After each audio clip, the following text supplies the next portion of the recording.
He remembers the wine like a comet, a thin, dark arc that caught the chandelier light and hung for a fraction of a second before it kissed the back of her neck. For all the sheen of the ballroom, crystal, polished marble, servers moving in clockwork steps, that single careless motion carved a new line through the night. Asha Bennett had come to the Harrington Gala the way she always did, composed, precise, the kind of presence that filled a room without demanding it. CEO of Brightwave Technologies, she wore a dress measured for movement, not spectacle, a dark, quiet garment that matched the pragmatic reputation she had built by leading a company investors once called a disruptor and now called a pillar. She had taken the stage earlier to speak about partnership and purpose. The $650 million collaboration with Harrington Global had been held up as proof that a Black-led tech firm could scale into the highest echelons without bending its values. Preston Harrington III was 14 and had never been taught the humility that comes with watching your privileges from afar. He moved like a boy who had learned life was a series of performances and applause. When his sleeve brushed the silver, the wine tipped out of his glass in that slow, malicious arc. He did not fumble, he aimed. Gasps gasped. A phone flashed as someone captured the moment. Preston's parents, Gregory and Melissa Harrington, laughed, the sound brittle and unquestioning, and pushed their own phones forward like a stage manager sharing a private joke with the world. The wine fell. It ran down Asha's back in a vivid red ribbon, and for a moment, one porous, impossible heartbeat, the ballroom stilled in a way it never had before. Cameras found the stain before the servers found towels. Social media found the stain before the press agents found the right frame to spin. Asha stood very still. Her hands did not flinch.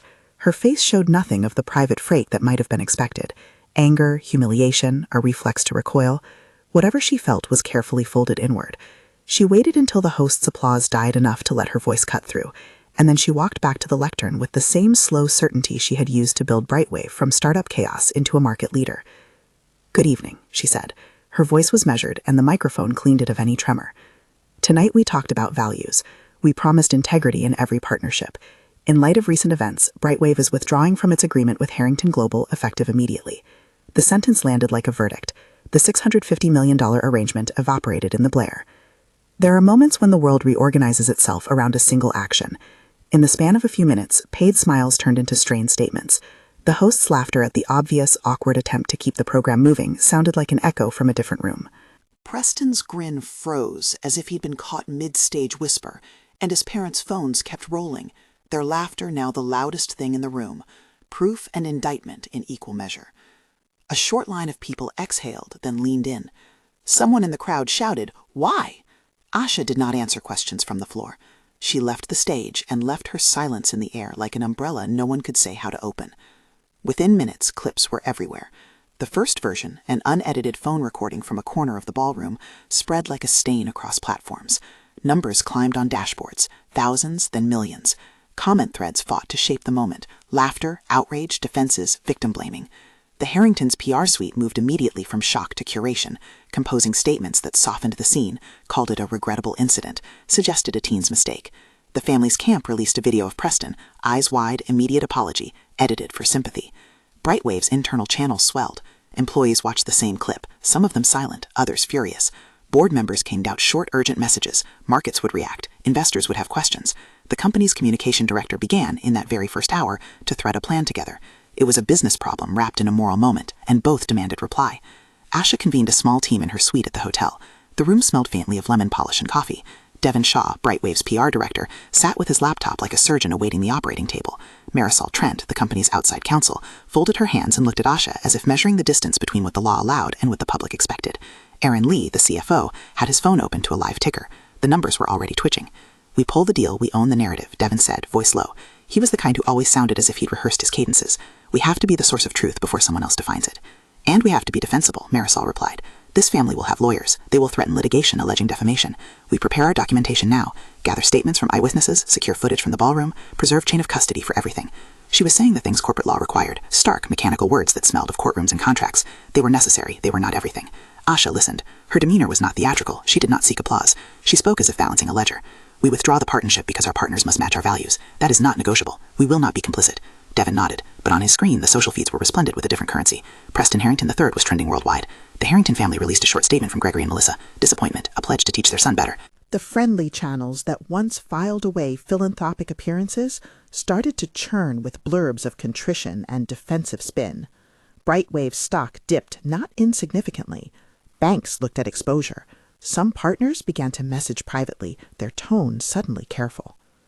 "If you're watching this story and this matters to you," the narrator interjected once, a brief host line that felt like a steering hand in the middle of a tide.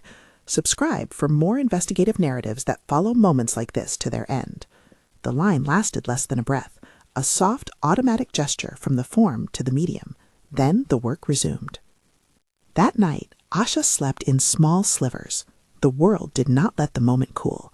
She woke at odd hours, scrolling through versions of the clip, listening for the tremor in her own voice where none existed. By morning, a new player had entered the room, Eleanor Reed. Eleanor was a woman whose life had been measured not by headline-worthy triumphs, but by steady diligence.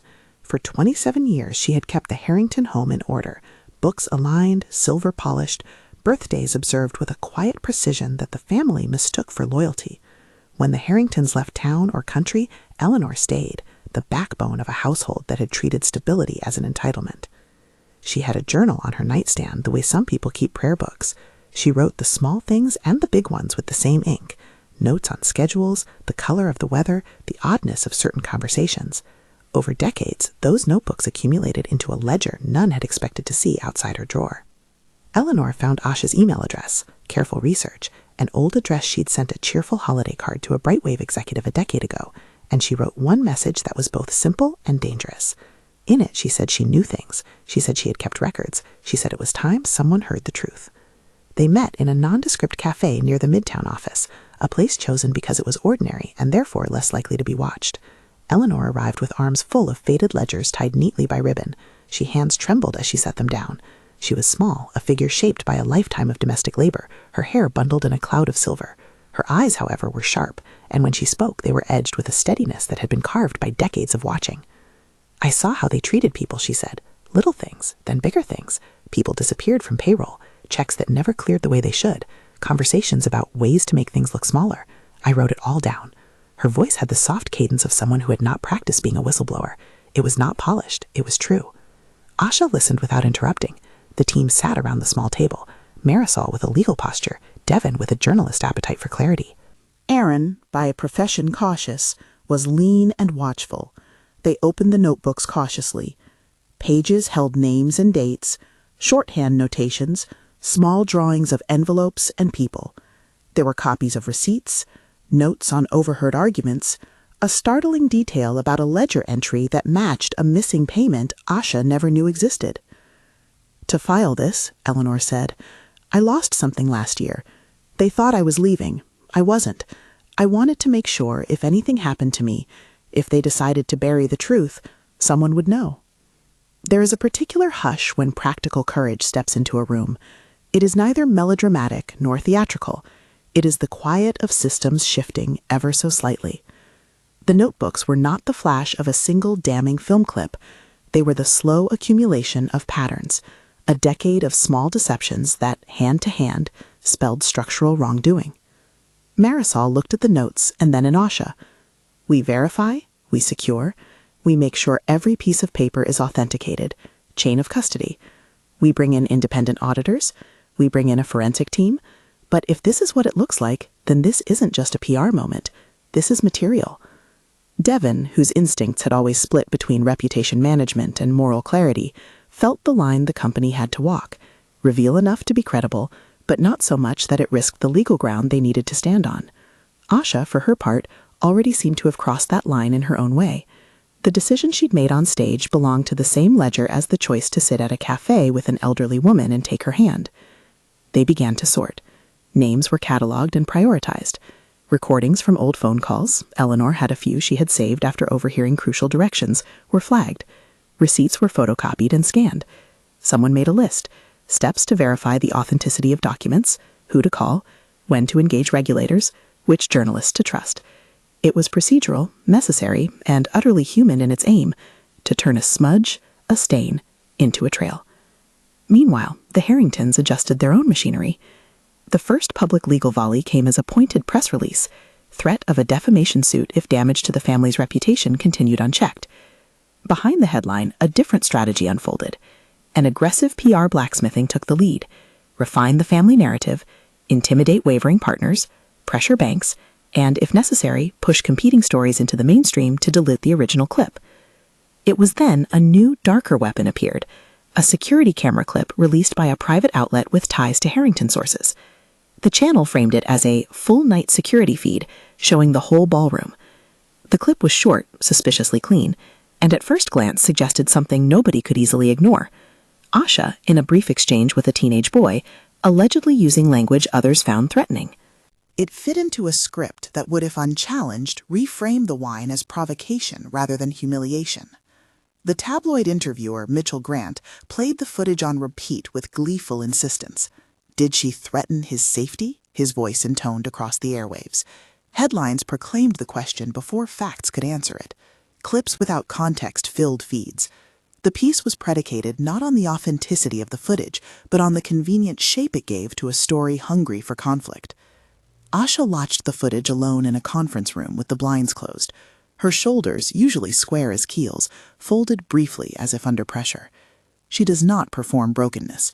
That is not how she had learned to steward herself. But whatever construction of stoicism she built had foundations of bone, and even the strongest structure can shudder. "This is a bluff," said Marisol when she watched the clip later. She spoke carefully, calm, legal. "The source isn't verified. The chain of custody is opaque. Whoever released this wants the narrative to outpace verification." "Yet it's working," Devon said, more softly than she had ever heard him speak in a crisis. "It's changing the frame. Board members are nervous. Some already called. The banks? We've had calls." He pointed to the live feed of the company's stock, which had wavered and dipped further as the hours lengthened. Partners that had expressed tentative support were offering neutral statements now, hedging. The first wave of vandalism came the next evening. One of Brightwave's downtown offices had its glass scrawled with a shorthand condemnation and the name of a protest collective that had not been affiliated with anything substantive until that night. No injuries, no physical confrontation, but the act of vandalism was a public punctuation to the private violence of smear. Asha learned of it in the pre-dawn when the security team woke her. She drove by herself to the site in thick, dark silence. She stood, looking at the marred glass, at the smear that said her company was complicit, words scratched into the night. A security officer offered an apology that sounded like pity. She accepted nothing of it. This is when the human cost tightened its grip. The company that was supposed to be a bulwark of rational leadership felt the tremor of possible collapse. Employees messaged one another in hushed Slack channels, their words edged with fear. A junior engineer feared for her job. A long-tenured project manager wondered openly if she'd have to leave the company, a decade of loyalty traded for an uncertain public square. Asha felt these anxieties like weather, a storm she could see moving across the horizon but could not stop with mere will. And still, there were small lights. Sandra Holt, a journalist with a reputation for sober reporting, asked for a meeting. She had questions that were not shaped for outrage. She wanted sources and documents. Devon arranged it. Sandra's voice was precise. She asked whether Brightwave had backups of all correspondence, whether their internal compliance team could support any allegations of mismanagement. She did not air the grabby rhetoric of a tabloid. Meeting with her felt like planting seeds, a way to ensure the truth had allies who would listen rather than amplify. Eleanor, meanwhile, grew quieter. The next time Asha saw her, the woman had the weight of possibility in her posture. "I know they will try to make me small," Eleanor said. "They always did." She smoothed a page of a notebook and pointed to a line, a shorthand entry, a ledger number aligned with a date when a certain foundation check had not cleared. "This is not just about one thing. It is how it was done, how it always was." In a small, windowless room Brightwave had rented near the law offices, a forensic team began their work in earnest.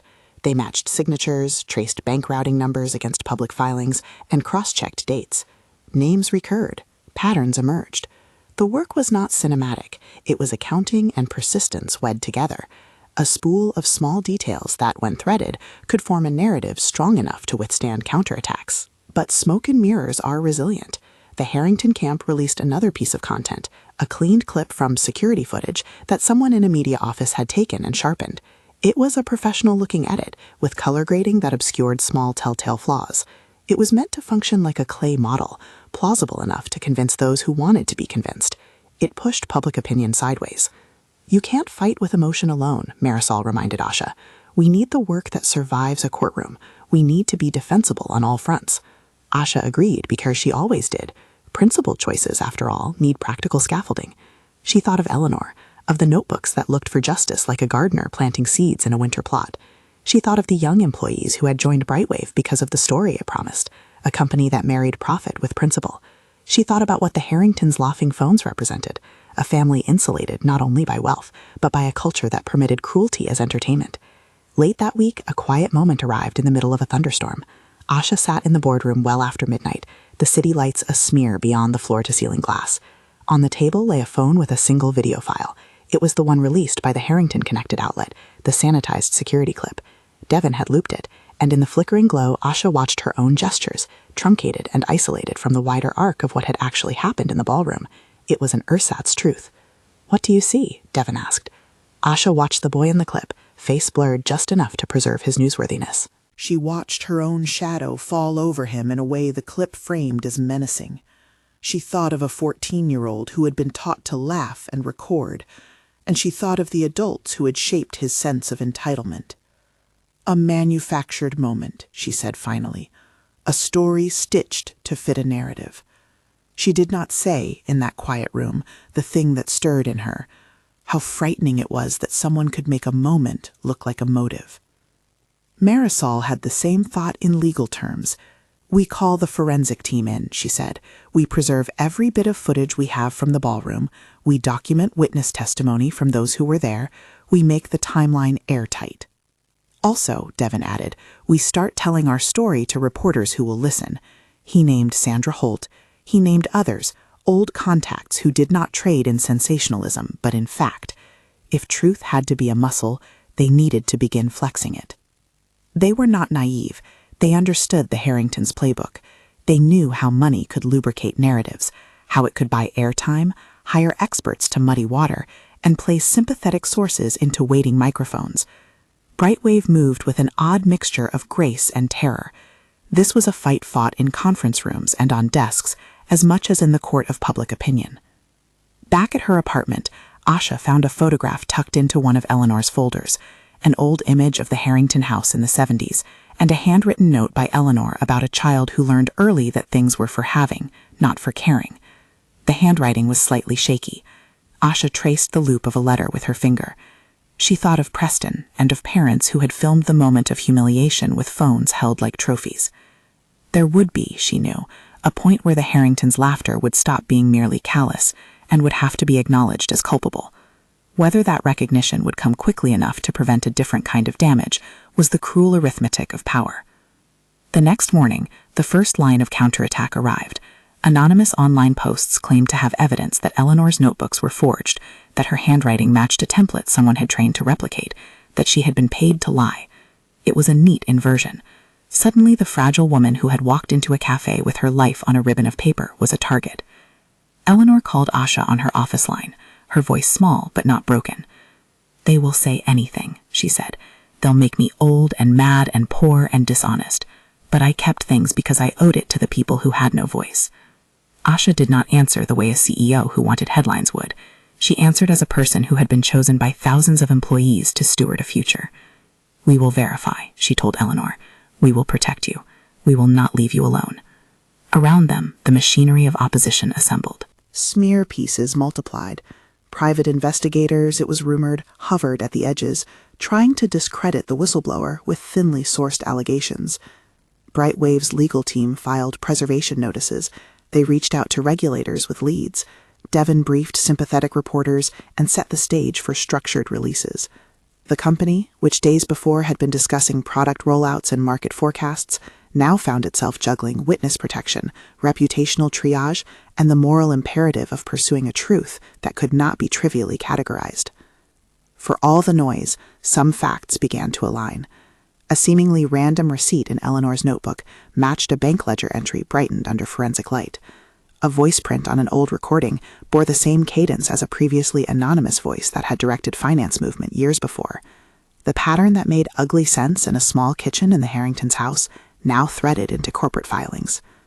And yet, the Harringtons continued to broadcast a different kind of confidence. On social channels, they posed for staged photos, children flanked by smiles that looked almost rehearsed. Gregory Harrington issued statements inviting dialogue and expressing regret that the evening had taken on such a tone. The family's private jet kept its schedule. Their attorneys sent letters suggesting Brightwave had overreached with its public words, and implied that those words could cost people significant money in damages. Asha felt the economics of the moment press against her chest. The world was a ledger with columns for consequence, and the Harringtons' wealth was a physical force.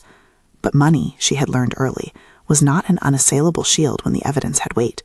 It could delay, it could frighten, it could buy volume, it could not in itself alter what handwriting and receipts and corroborated memories would eventually hold. Late that week, a senior analyst called with news. One seemingly innocuous element in the Harrington footage, an angular reflection in a polished column, didn't match the position of the cameras in the ballroom. It was a minor observation, a detail most viewers would never notice. But in a world now dependent on pixels and angles, small anomalies were pathways to larger truths. The analyst mentioned inconsistencies and metadata irregularities, phrases that suggested the clip might bear the fingerprints of manipulation, without explaining how such alterations could be made. The team tightened. The air felt like a wire pulled taut. Asha watched the analyst report, then called Eleanor. "If what I'm hearing is right," she said, "then someone tried to make your voice into a lie." Eleanor's voice was steady, as if the decades of observing the Harringtons had been a rehearsed patience that allowed her to hold on to facts when the world tried to call them fiction. "They did this for years," she said. "They wanted to look clean." There are points in a story when the actors on stage realize the script has changed. For Brightwave, that moment had arrived. The fight was no longer only about immediate reputational damage. It was a longer, more dangerous move into the machinery that protected wealth and obscured wrongdoing. The company would be forced to bind its actions to legal precision if it wanted to persist. On a Tuesday morning, a coordinated release plan began to take shape. The company prepared to share validated pieces of Eleanor's archive with carefully selected journalists, with regulators, and with an independent forensic lab. They would not rush. There would be no impulsive live stream that offered raw catharsis but little courtroom-ready substance. They would instead thread the needle between the moral necessity to make the truth public and the practical need to make that truth survive every counterattack. When Asha left for the meeting that would shape the next phase, she paused outside the Harrington Hotel, no longer referred to by anyone as a neutral space, and looked at the ballroom windows that had glittered the night the wine had fallen. She had been humiliated in the same rooms where she had once accepted praise. That inversion was sharp and made her think of history, of how spaces could be used to uplift or degrade. She felt in that moment a deep and steady resolve. The first tranche of documents were prepared for release that afternoon. Among them, a ledger line that could not be explained away, and a recording of an offhand conversation Eleanor had captured years ago, in which a suggestion about routing funds in a way that hid numbers was casually offered as business as usual. The team prepared redaction, notarization, and witness affidavits. Marisol paced the legal edges. Devon prepared the narratives, a press packet that articulated the moral and financial elements without turning Eleanor into a spectacle. And then, in the time between putting the documents into sealed digital packets and sending them out, there was a surge in traffic. A new edited clip hit 100,000 views in under an hour. It had the slick sheen of a professional edit and a headline that promised to exonerate the Harrington youth and place Asha in the role of the provocateur. Asha sat in the small conference room again, the light turning from bright glass to late afternoon honey. She watched the clip. Her mouth was a flat line. The team around her had seen similar things, the smears, the edits, the assaults on character. But watching it feed a new reality felt like watching a forest burn from the safety of a road. You knew how quickly embers could leap. "We do this right," she said. "We don't fight fire with more flames." Marisol looked at her, then at Devon, then at the team assembled in a room that felt suddenly more like a command center than a suite. "We secure evidence, we validate, we distribute to authorities and to reputable outlets. We prepare legal responses, but we also prepare for this to get uglier before it gets clearer." Eleanor waited in a nearby room, hands folded over a bag that felt heavier than it had when she had arrived. She did not flinch as the new clip found its audience. She had expected it. She had prepared for it. She had, as the notebooks showed, lived with this possibility for years. Outside, the city brownstones were draped in ordinary life, deliveries arriving, dogs walked with collars glinting in the light, a barista tamping espresso with the same precision he had the week before. The contrast between ordinary life and the kind of public theater that had begun in that ballroom made the battle feel both intimate and huge. Asha took a breath and stood. She walked to the window and looked down on the street. She had a memory, one that returned now and then, a private recollection of small humiliations she had faced in the earlier parts of her career. Board members who underestimated her, investors who questioned her competence through microaggressions that wore like tiny splinters. Those things had not broken her. They had taught her how to legislate dignity into the architecture of her company. The next step, she knew, required more than indignation. It required the patient building of a case that would travel from the court of public conscience into the halls of proper investigation. It required allies who would hold space for truth without monetizing it. It would cost public relations victories in the short term, but might win structural clarity in the long term. She turned from the window, gathering herself into the shape of leadership. The team began to move. Calls were made, documents were verified. A list of journalists cleared for embargo was compiled. They would not move like lightning, because speed without substantiation was its own enemy. They would move like a tide, slow, patient, and inexorable. What none of them knew at that hour was how the Harringtons would react next, how far their resources and connections could extend into the corridors of media and power. What none of them could fully predict was the emotional toll such a drawn-out fight would exact, not only on Asha, but on the people who had stepped up to be witnesses, like Eleanor Reed, and on the employees for whom Brightwave was not just a job, but a cause. The camera had captured a splash of wine. The world had responded in thousands of frames. That night, as the team prepared to open another door, a secure line to a forensic lab across town, Asha found herself thinking of the young boy who had laughed, of the parents who had filmed, and of the slow, deliberate courage of a woman who had spent her life polishing silver. They were ready to release the first verified batch of evidence. They were ready to meet the smear head-on. They were ready to make the case that dignity mattered more than money, and that a laugh recorded on a phone could be as consequential as any corporate misstep. The file was uploaded, the email was drafted, the city outside kept its routine, unaware that decisions made in this room would ripple far beyond the glittered hall where the wine had fallen. The storm around them had not yet broken into violent weather. It hovered like a promise. The work to come would decide whether it became a cleansing rain or a prolonged downpour. The files left Brightwave's secure server like a careful permission, an act measured to the last comma. They went out not as a cry for vengeance, but as sealed truth, documents notarized, audio time-stamped by independent labs, ledgers cross-referenced against public filings.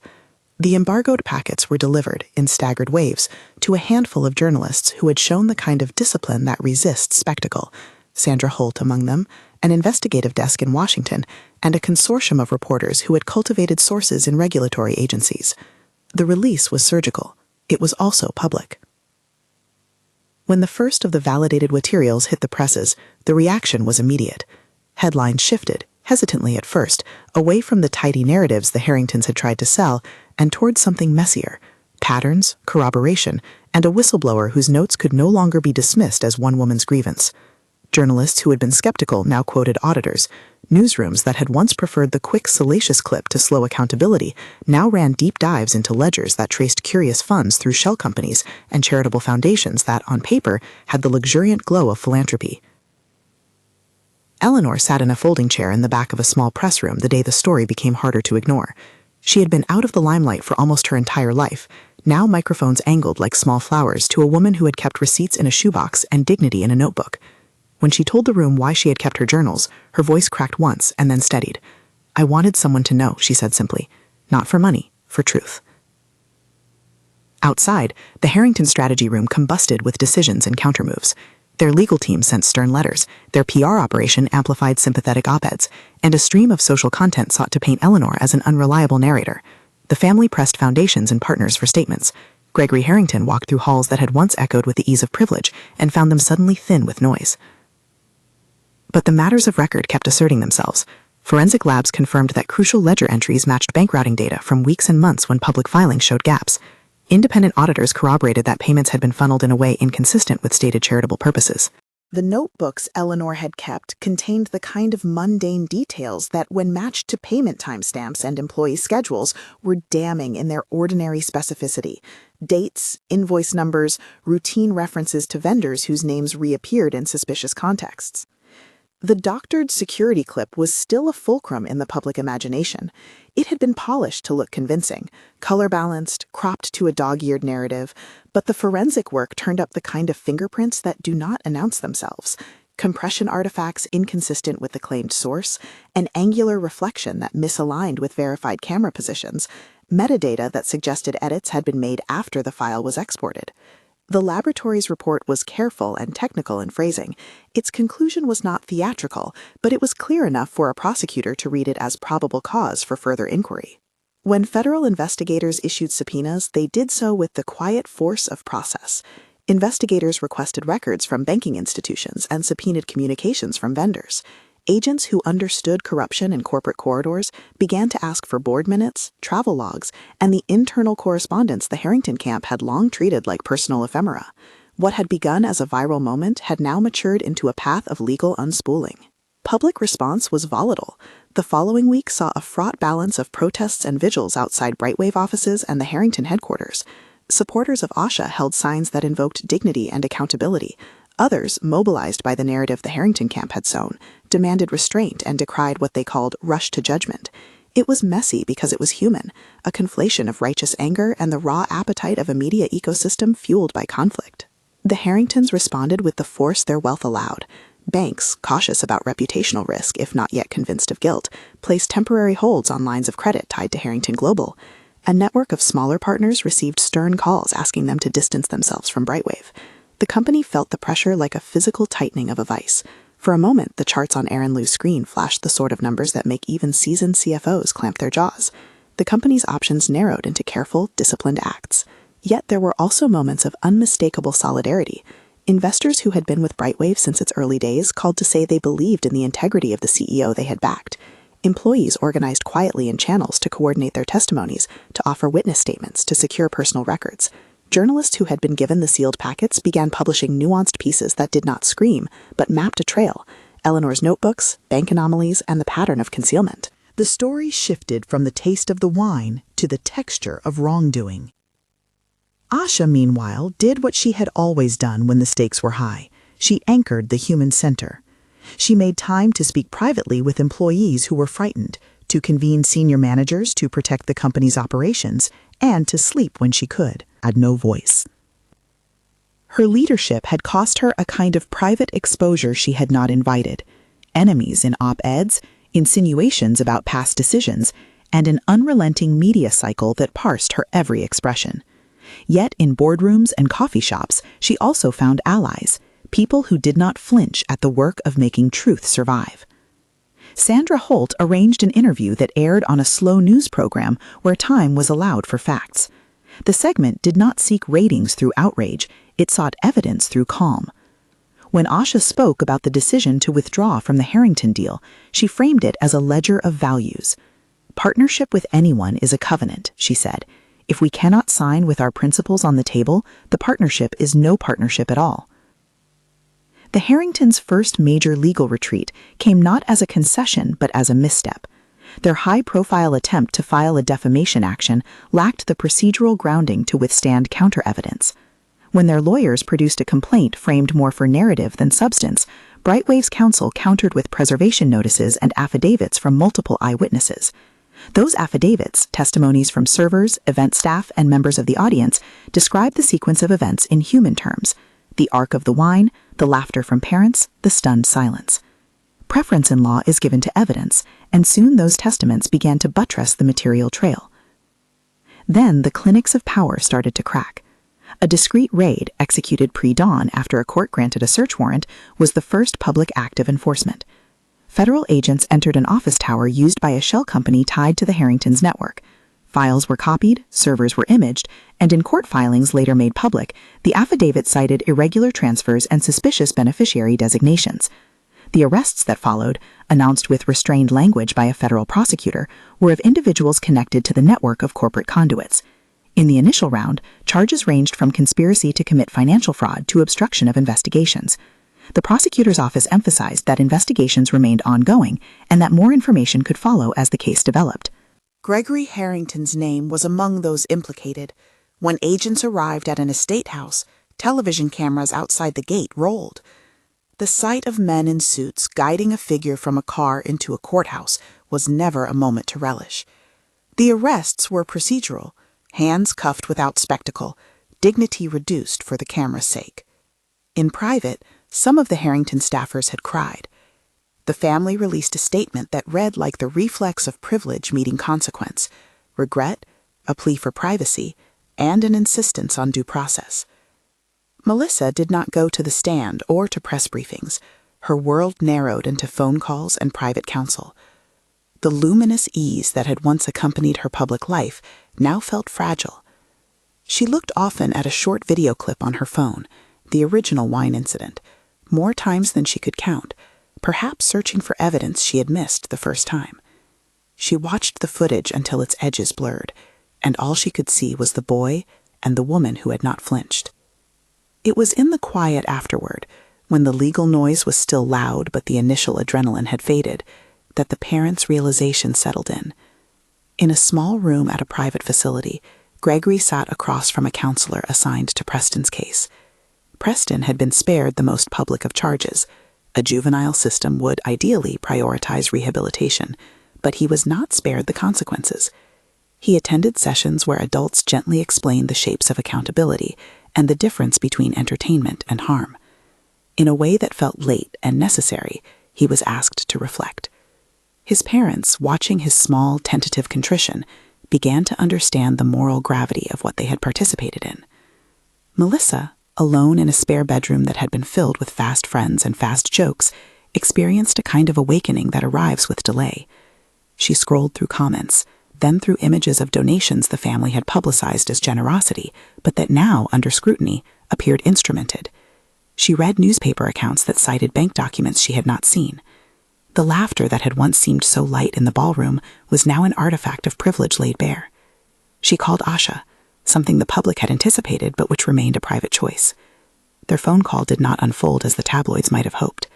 Melissa's voice trembled. She said words that in a different world might have come earlier. "I am so sorry," she said. "I didn't understand how deep this went. I didn't see how my laughter would be used." Asha listened. There was history between them, and a cruelty to be accounted for.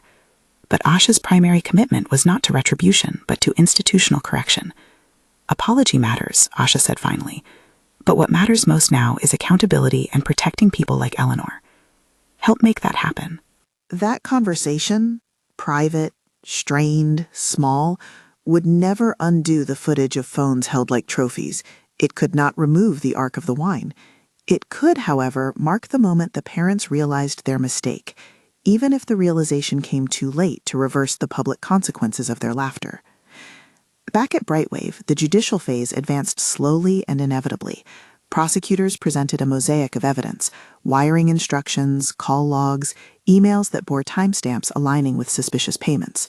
Forensics provided testimony not only on the manipulated clip, but on an array of electronic artifacts that, together, told a story of orchestration. The Harringtons' defenses ranged from denials to claims of misinterpretation, but the accumulation of corroborated detail, Eleanor's notebooks, ledger matches, and the testimonies of mid-level operators who chose to cooperate, built a narrative that investigators could pursue. The public arc of the story shifted again when a federal judge unsealed certain documents that revealed more of the network's architecture. Headlines that had once been consumed by the immediacy of a viral clip now wrestled with institutional accountability and the question of how wealth had been used to obscure wrongdoing. Stock prices for Harrington entities fell as investors recalculated risk. Board members who had stood by began to step down. Firms that had once declared neutrality quietly moved capital away. Throughout all of it, Brightwave kept working.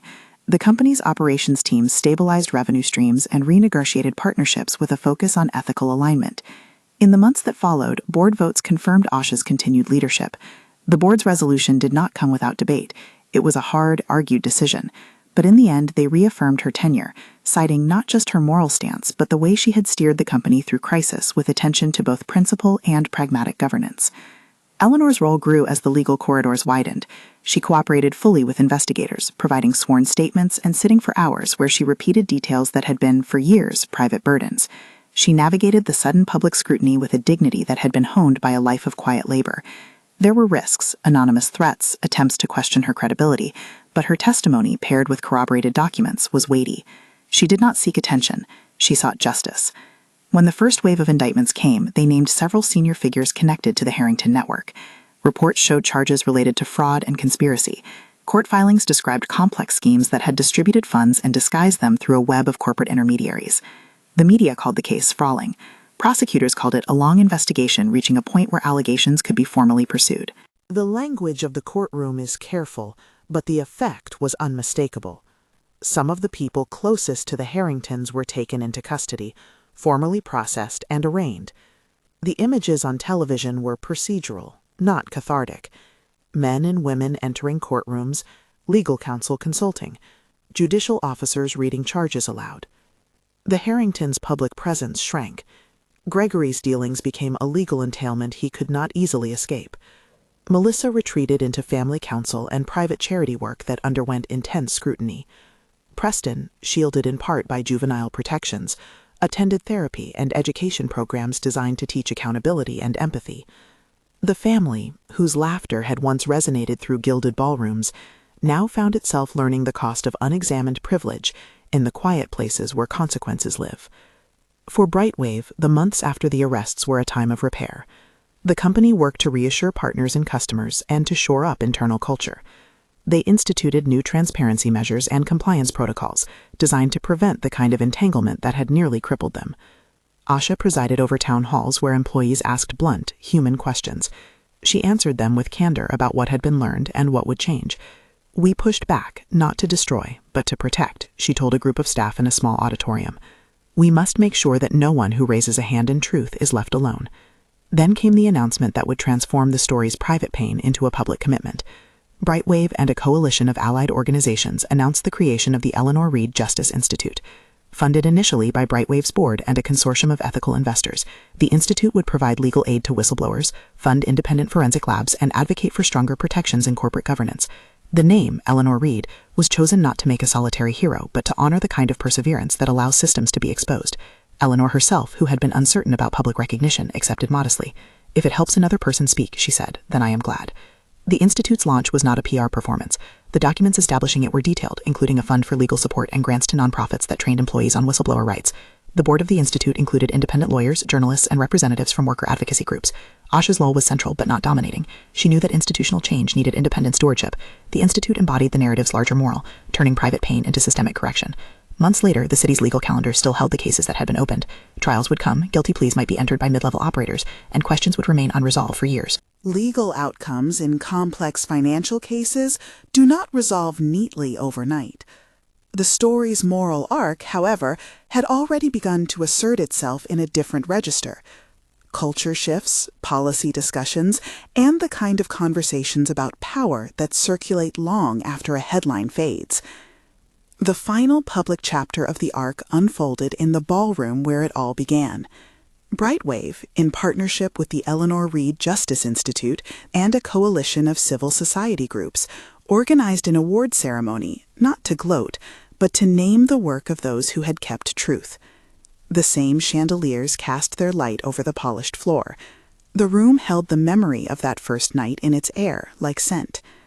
For many, returning there carried a risk of re-traumatization. For others, it was a reclamation. Asha stepped onto the stage with measured grace.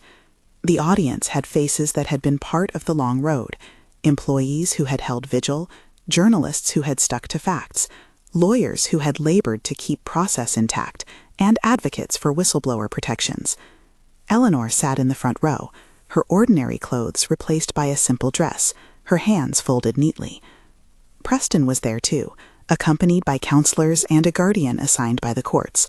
He looked smaller than the room required, but he was present, part of the story's human complexity rather than merely an image from a viral clip. When the announcement came, Asha was to receive an award for leadership in corporate ethics. There was a momentary intake of breath. The ceremony itself was not about triumphalism. Asha did not speak of revenge. She spoke of responsibility. She spoke of the long work of building systems that protect the vulnerable. She insisted, with the economy of someone who had learned the cost of words, that institutional change required collective vigilance. "Tonight is not about one person," she said. "It is about the people who kept records, the employees who refused to be silent, and the investigators who followed the facts. It is a reminder that dignity is not negotiable. The choices we make in small moments add up." Eleanor, when called forward, accepted the Institute's medal with hands that trembled just so, a careful humility. She held the award like someone who had packed a small lamp for a long night. When she spoke, she thanked people who had listened, and she thanked a woman who had chosen to act on principle. "I kept my notebooks," she said, voice steady, "because somebody needed to know. If this helps someone else keep a record, then that is enough." In a private corridor after the ceremony, Melissa Harrington found Asha and asked for a moment. The meeting was brief and choked with the weight of what could not be undone. Melissa's eyes were wet. "I didn't know," she said. "I didn't see." "It is not only about knowing," Asha replied. "It is about choosing what to do with what you know." The line was soft, not punitive.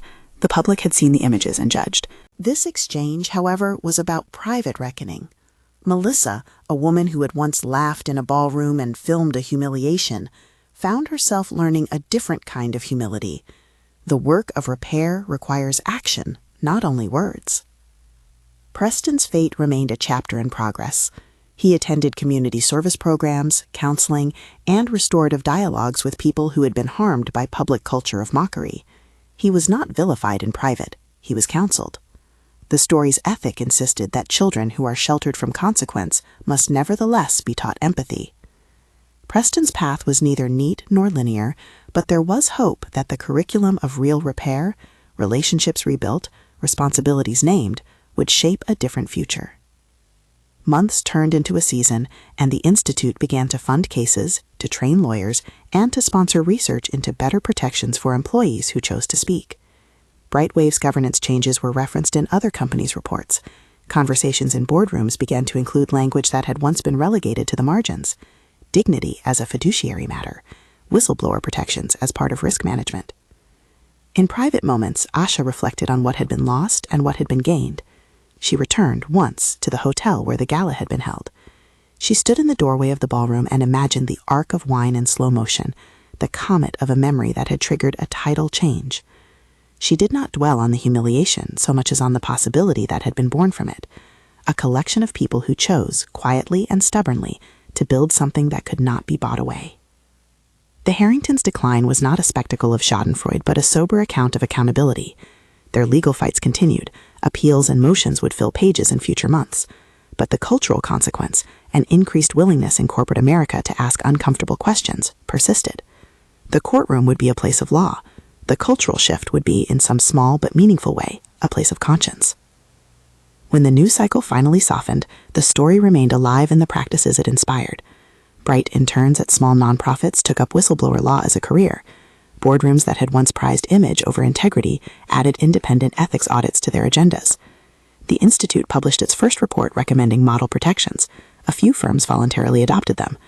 They did not claim to have solved the problem of power and privilege. They had, however, built a beginning, an institutional architecture that made it easier for the next Eleanor to be believed.